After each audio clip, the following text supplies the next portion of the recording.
And so, her new life began. The household seemed to wake with her, a flurry of activity that quickly became her responsibility.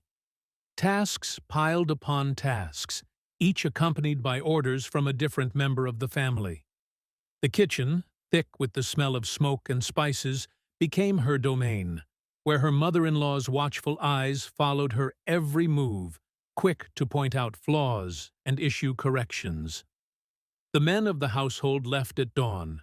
Some headed to toil in the fields, others wandered off seeking porter jobs, only to return late, carrying the bitter stench of alcohol on their clothes.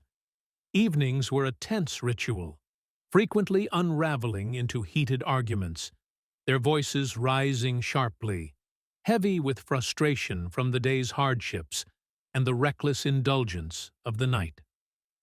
For Rammaya, the nights brought no respite. Harky's advances were unrelenting, and though her pain remained invisible, it was a constant companion that followed her to the confines of their shared bed. As time passed, her body changed with the seasons. Puberty marked a shift not only in her physical self, but in her emotions. Slowly, feelings she had never expected began to bloom. The sharp edges of her relationship with Harky softened. The nights that had once been filled with anguish grew warmer, turning into moments of shared intimacy. Her days, too, became less oppressive. Familiarity dulled the edges of her burdens, and she learned to navigate the labyrinth of household duties with a practiced efficiency. But the weight of another expectation soon descended upon her: motherhood. Whispers began to circulate, and the pressure grew, a constant, suffocating presence.